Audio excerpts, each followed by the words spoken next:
Hi, it's Rach here. I'm starting off a new video series called Buy It or DIY It, where I have a look at natural bath, body, beauty, cleaning products, and I talk about why it's important to use natural alternatives and talk about how you can possibly DIY it and the sort of things that you'll need, the pros and the cons.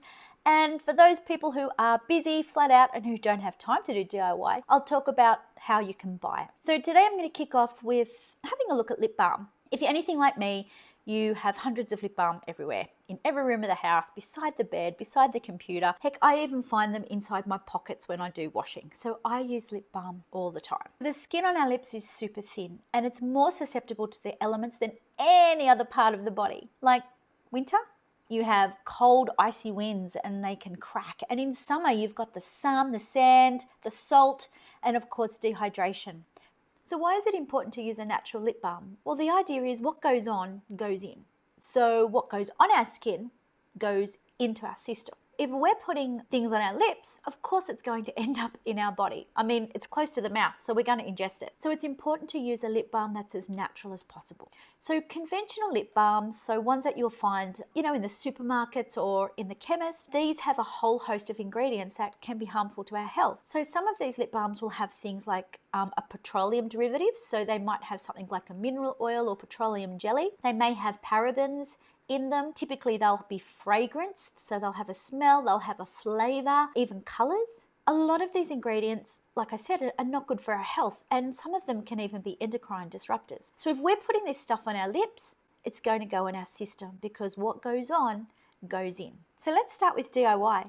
So creating your own lip balm is really a case of buying all the ingredients, mixing them together and putting them inside a lip balm pot or a lip balm tube. It's as simple as that. So the ingredients for a lip balm is you'll need a good quality carrier oil. You can use coconut, you can use jojoba, you can use sweet almond oil, you can even use rosehip, but it just needs to be a liquid carrier oil. Now, some people have said that they've found coconut oil to be quite drying. I prefer to use jojoba oil. It is slightly more expensive, but it really makes a beautiful, nourishing lip balm. The other thing you'll need is a butter, and I use shea butter in my lip balms. You'll also need a beeswax, and then the final thing you'll need is an essential oil. So when it comes to using essential oils in your lip balms, just make sure that you're not using oils that are hot or oils that aren't safe to ingest. So oils that are typically safe to ingest are your culinary oils. Another example might be frankincense. I love using frankincense in mine. I'll use grapefruit, so that's grapefruit and frankincense. And a really nice one is spearmint. That one goes so beautifully in a lip balm. Creating your own lip balm, well, the cost can vary because of course it depends on what essential oils you use.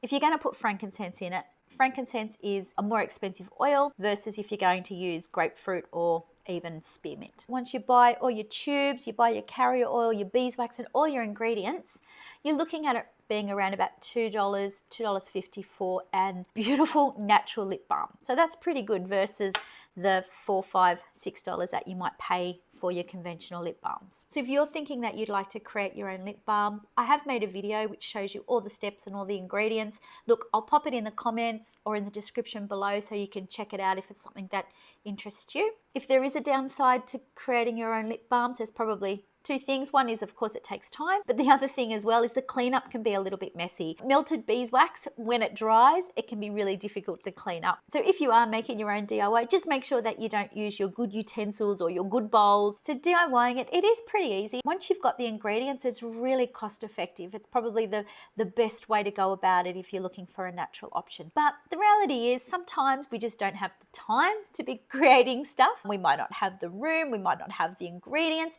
and some of us just aren't into DIY, which is fair enough. Just because you don't want to DIY doesn't mean that you can't have access to natural products. So Young Living have 3 different lip balms. You've got the lavender, you've also got cinnamon and grapefruit as well. And all of these lip balms, of course, have beautiful natural ingredients. I'd have to say that the ingredients are a bit more luxurious than the ones that I make. So they'll have things in there like coconut oil, jojoba oil, sweet almond, wolfberry, rosehip, which is a pretty expensive one. They'll have beeswax, vitamin E, and then of course the essential oil. So that's typically what you'll find in the lip balm. So the Young Living lip balms sell for around about $7 each, and that's at wholesale price. That's really good, especially when you have a look at the ingredients that have gone into them. So a conventional lip balm that you get from the chemist or the supermarket, well, that's going to cost you around about $5. So you're paying a little bit extra, but what you're getting is a lip balm that's got no nasties and it's got all good ingredients. And remember, what goes on goes in. So in my opinion, it's worth spending that bit extra. So there's your options. So DIYing it, of course, in the long run is probably the cheapest option. But if you don't have the time or if you don't like DIYing, grab a Young Living lip balm, natural ingredients, really high quality ingredients, and you know exactly what's in them. So to buy the Young Living products at wholesale price, you do need to become a member of Young Living. So I'll put in the description below a link so you can have a look at what type of membership there are. I personally started off with a premium starter kit, which gave me like a diffuser that you can see in the background, but it gave me a whole heap of essential oils. It gave me access to a wholesale account, which means that everything I buy now from Young Living is at wholesale price. So I can grab my lip balms. Enjoy your day.